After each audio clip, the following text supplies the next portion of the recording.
Muito boa tarde, tudo bem com vocês? Aqui estamos no nosso encontro fundamental, já que numa terra de tantos desencontros, né? Desencontros conjugais, desencontros familiares, desencontros políticos, desencontros religiosos. Nós estamos dedicados a nos encontrar. Bem-aventurados aqueles que buscam se encontrar nas terapias, nos médicos, se encontrar nos afetos, se reconciliar em meio aos conflitos. Tudo isso é se cuidar, tudo isso é zelar, respeitar, ensaios para amar. E amar é o sentido da vida. Assim indica o nosso mestre e nós não podemos duvidar. É para amar que nós viemos, é para o amor que nós nos destinamos. Fundamental que todos nós redescubramos o amor, retirando toda essa mitologia, todo esse misticismo, todo esse mercantilismo de marketing que faz tudo ser amor. Não à toa o amor tem sido muito deturpado. As pessoas amam comprar sapatos, amam comer pizza, amam seu time de futebol, amam até seu candidato político.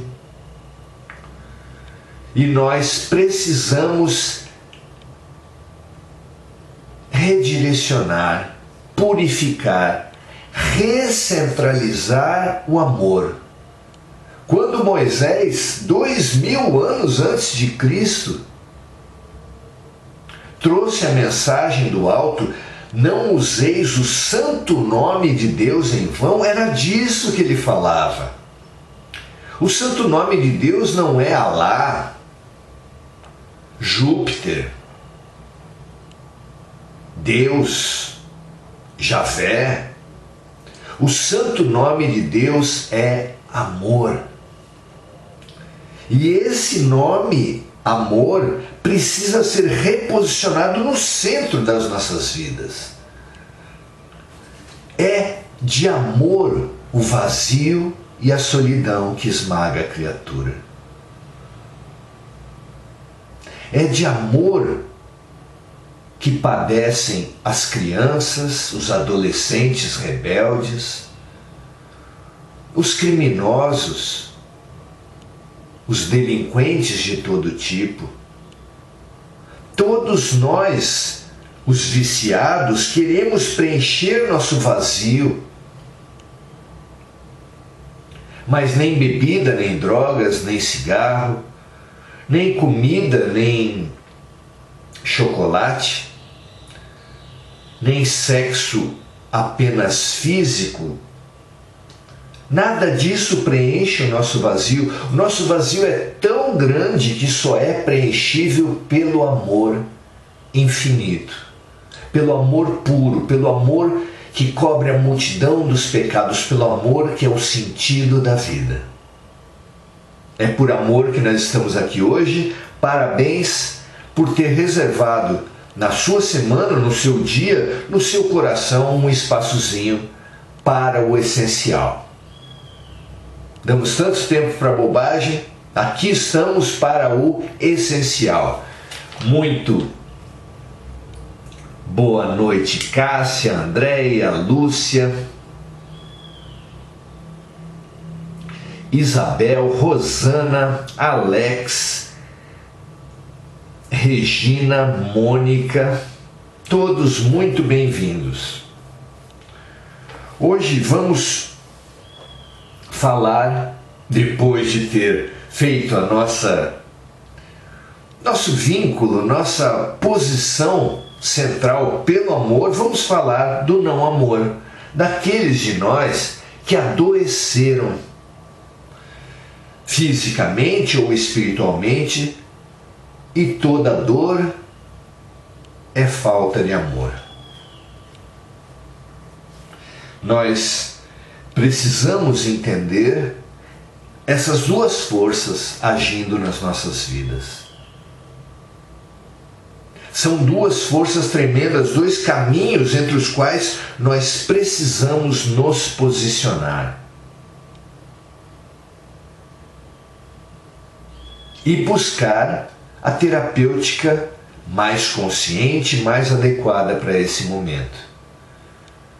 Porque sim, não sendo punição, porque não há espaço de punição para punição no universo do Deus de amor. Não há. Atribuir a Deus a punição de Sodoma e Gomorra, dos pecadores no inferno, tudo isso é uma triste tendência das teologias tradicionais de humanizarmos a Deus, quando a nossa tarefa é divinizar o homem. Não caiamos nisso. Reprogramemos, questionemos a nossa cultura religiosa. O Deus de amor, que orienta a perdoar infinitas vezes, é completamente incompatível com o Deus de punição, com o Deus da dor. Não é assim que o amor trabalha. Definitivamente já não é entre os pais, chefes humanizados da terra, e muito menos será com o Pai do céu. O Pai e Mãe do céu, não é? Nós precisamos rever em nós sofredores, em nós doentes, em nós obsidiados, porque no encontro de ontem já chegamos a essa conclusão de que todos nós somos doentes, por isso estamos no Hospital Terra, todos nós somos ignorantes, por isso estamos na Escola Terra, e todos nós somos influenciados espiritualmente, inclusive pelas sombras, ainda que a luz nunca desista de nenhuma das criaturas, porque estamos na Terra no momento da transição, no momento da disputa entre o mal e o bem. E nessa disputa somos buscados, somos influenciados por todos os lados. Pois é nessa condição de doentes e influenciados espirituais que nós precisamos desconstruir em nós esse pensamento de que a dor é o único caminho de redenção. Não é. Que a dor é a única terapia para reharmonizar as pessoas. Não é. Não é nem a melhor, nem a terapia divina. Não é nem mesmo uma terapia completa. A dor, a situação que faz o homem opressivo com mulheres eventualmente reencarnar como mulher, o racista com negros eventualmente reencarnar como negro, o opressor de pobres, rico opressor de pobres eventualmente renascer como pobre, o discriminador judeu eventualmente renascer como palestino e vice-versa. Se isso acontece e acontece, não é para punir, não é para impingir dor, não é para curar através da dor. Não é. É para colocar o opressor, o violento, no ponto de vista daqueles que sofreram a sua ação. Para expandir, porque a posição típica do violento é o egoísmo. O egoísmo estreita a vida, estreita a visão, estreita o mundo da pessoa. É por caridade, é por amor que Deus convida a expansão do ponto de vista. E assim o homem que se vê mulher, e assim o rico que se vê pobre, e assim o branco que se vê negro, é convidado a expandir o seu universo. E expandamos-nos. É para isso que a gente vive. Não para ser punido. E é por isso, e é daí, dessa compreensão de que o amor, a dor não é a terapêutica de Deus, que ela é consequência humana para a teimosia em aceitar a terapêutica de Deus, que nós somos convidados então a entender qual é a terapêutica de Deus. E é claro que se o amor é o objetivo do Criador para as criaturas, o amor também é o caminho. Porque amar se aprende amando, como nos revelou iluminadamente Carlos Drummond de Andrade. Amar se aprende amando. E o amor é a grande terapia. Mesmo que passemos por situações críticas, elas serão muito menos dolorosas quando nós compreendermos o convite de amor que ela é portadora. Quando um casal sofre de infertilidade, isso pode gerar muito menos sofrimento quando ele entender que em outros momentos dessa vida ou de outras vidas ele pode ter desprezado a paternidade e a maternidade de diversas formas, inclusive com aborto, e nessa está sendo convidado a reconstruir a paternidade e a maternidade. É conhecendo a lei de ação e reação em outro campo, como o da doença mental, o da limitação mental, como autista, como síndrome de Down, paralisia cerebral e tantos outros, que nós somos convidados, tanto o doente quanto a sua família, os seus amigos, a redescobrir a importância da intelectualidade e do afeto, a reposicionar razão e emoção nas nossas vidas, revalorizando aquilo que pode inclusive ter sido também mal usado por nós mesmos nessa vida ou principalmente em outras vidas. Então, a dor, sofrer com as situações, ela é a resistência ao amor. A dor é a resistência ao amor. Quando nós compreendemos o motivo amoroso de estarmos sendo chamados e chacoalhados, às vezes com veemência, paramos de sofrer. A criança que sofre, o funcionário que sofre, o aluno que sofre, mas para quem foi explicado por que estava sofrendo, você está indo para a classe de recuperação, porque ao longo desse ano você desprezou inúmeras oportunidades de estudo, você está vivendo numa condição difícil porque você humilhou, você provocou, você excluiu as pessoas dessa situação difícil nessa vida ou em outras. Quando nós compreendemos a razão, toda dor compreendida fica muito mais suave. Deixa até de ser dor para ser compreendida no seu processo terapêutico. O remédio amargo, quando nós temos certeza de ser remédio e de ser o melhor remédio para as nossas vidas, é tomado com muito mais tranquilidade. As dores mais terríveis, como as dores do parto, quando nós entendemos a finalidade, são até buscadas pelas pessoas.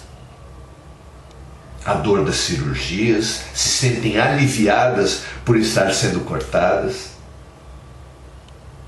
porque compreendem a finalidade e confiam.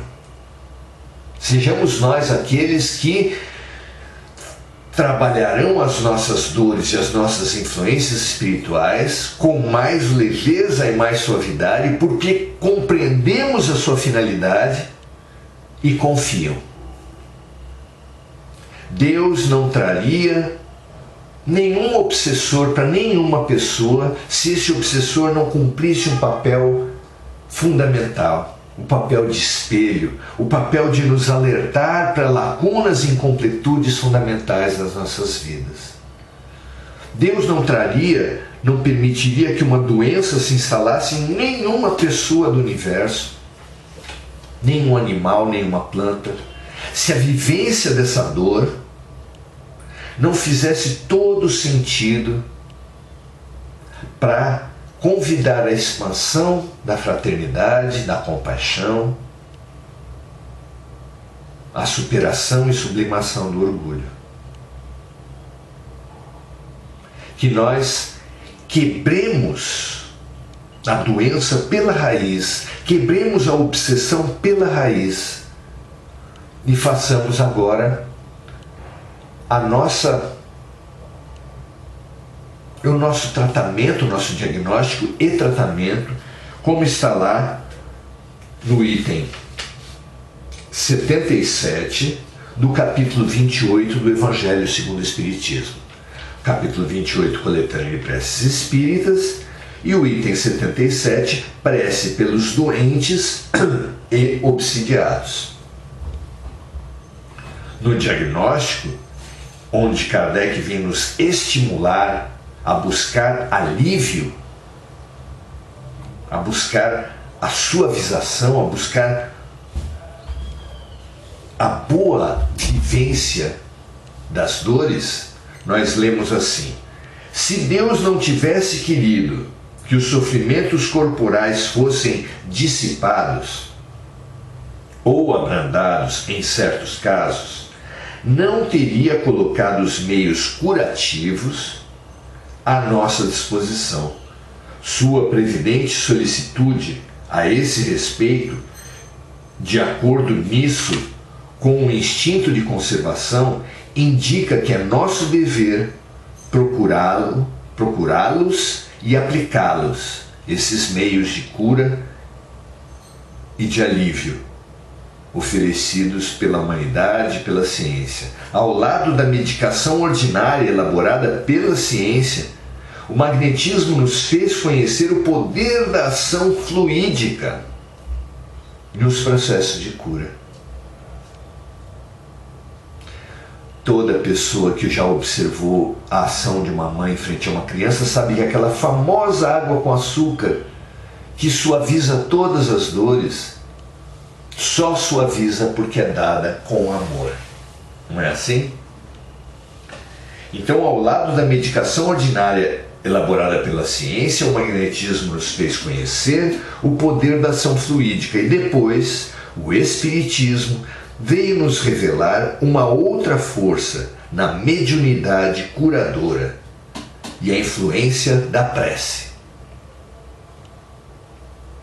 Aqui surge essa questão: se a doença é karma, como entender a cura?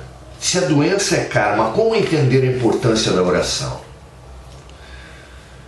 É fundamental entendermos os mecanismos do karma que fazem uma reação chegar àquele que a provocou através de uma ação desarmônica. Então, realmente, Nós cometemos ações desarmônicas e depois a reação vem até nós. Mas como isso se dá? Tudo é energia no universo de Deus. E nós, através da mágoa, da culpa, adoecemos, envenenamos nosso corpo espiritual, que é o molde do nosso corpo físico. E quando o molde está distorcido, o que sai dele necessariamente estará distorcido. Ninguém produz bolo redondo de forma quadrada, não é mesmo? Então, antes de tudo, a cura precisa acontecer nas nossas crenças, na nossa mente, no nosso íntimo.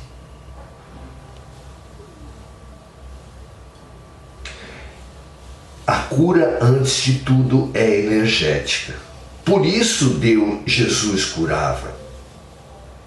Por isso, mesmo a medicina vai propiciar a cura, o que fica ainda mais claro nos casos em que, para alcançar a cura da medicina, grandes disciplinas, grandes sacrifícios são exigidos do doente.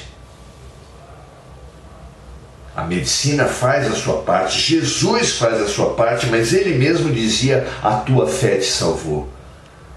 Geralmente as terapias humanas exigem enorme participação do doente, não é mesmo?